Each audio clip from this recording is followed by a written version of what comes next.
चुटकी, वो आम तो देख, कितने मीठे और रसीले लग रहे हैं। चुटकी पेड़ पर चढ़ के आम तोड़ के नीचे फेंकती है। को शैतानो, तुम्हें अभी मजा चखाता हूँ। रास्ते में उन्हें बूढ़ी औरत मदद मांगती नजर आती है। बेटा, ये कोई साधारण आम नहीं है। फिर दोनों दादी माँ की कही बात सच है या नहीं, ये जानने के लिए उन गुठलियों को आंगन में बो देती है।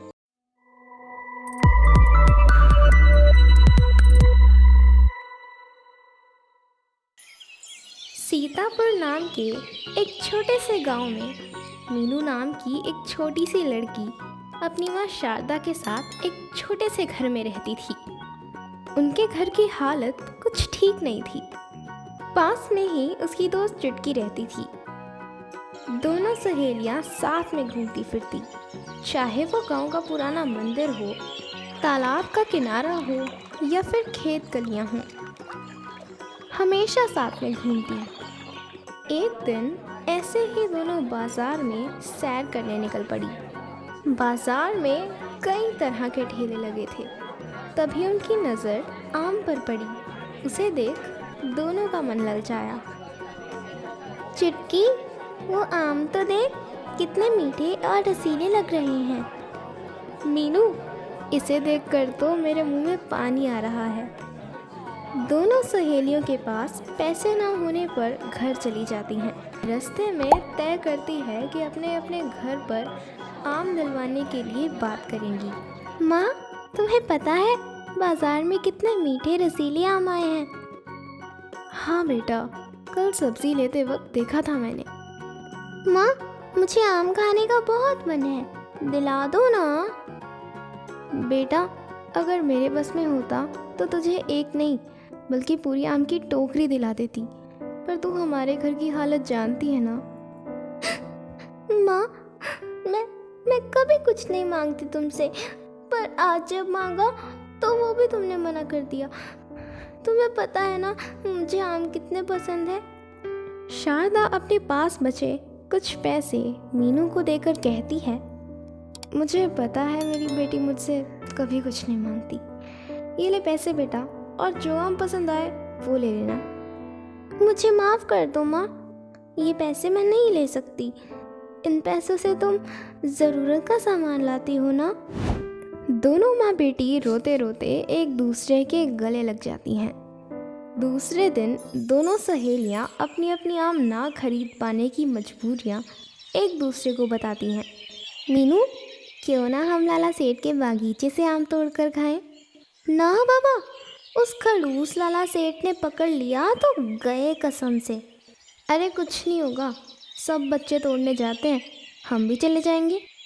दोनों सहेलियां चुपके से लाला सेठ के बागीचे में घुस जाती हैं।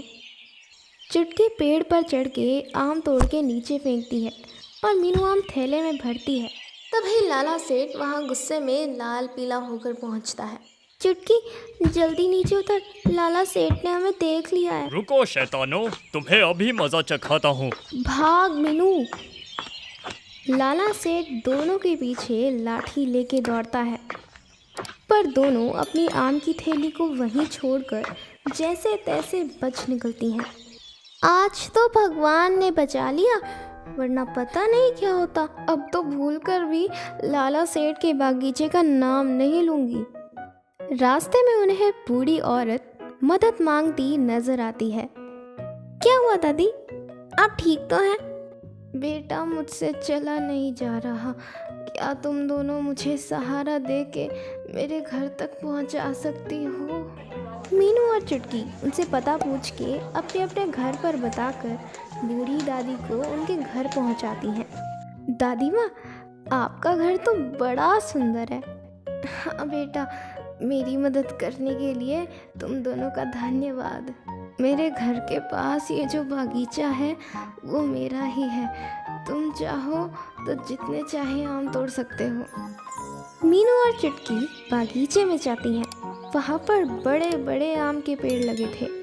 चुटकी, इनके बागीचे के आम तो लाला सेठ के बागीचे के आम से भी बड़े और रसीले हैं। हमारी तो लॉटरी लग गई, मैंने ऐसे आम कभी नहीं देखे। दोनों आम तोड़ के दादी माँ से विदाई लेने जाती हैं। दादी माँ, इन मीठे रसीले आम के लिए धन्यवाद। बेटा, ये कोई साधारण आम नहीं है। इसे खाने के बाद इसकी गुठलियों को घर के आंगन में बो देना। वो सोने के आम का वृक्ष बन जाएगा। दोनों सहेलियों को दादी माँ की बात पर यकीन नहीं आता। दोनों सहेलियाँ कुछ कहती नहीं और उन्हें अपने ख्याल रखने को कहकर अपने घर चली जाती हैं। मीनू अपनी माँ के साथ बैठ के आम की मेज़बानी करती है। मीठे, रसीले और स्वादिष्ट आम खाकर दोनों खुश हो जाती हैं। तभी मीनू को दादी माँ की कही बात याद आती है। वो सारी बात अपनी माँ को बताती है। फिर दोनों दादी माँ की कही बात सच है या नहीं, ये जानने के लिए उन गुठलियों को आंगन में बो देती है। देखते ही देखते उस जगह बड़ा सा आम का पेड़ बनने लगता है। उसकी शाखाओं से सोने के आम निकल आते हैं। ये सब देख के दोनों माँ बेटी की आंखें खुली की खुली रह जाती हैं। दादी माँ की कही बात सच होने पर दोनों खुश हो जाती हैं। मीनू सारे आम तोड़ लेती है।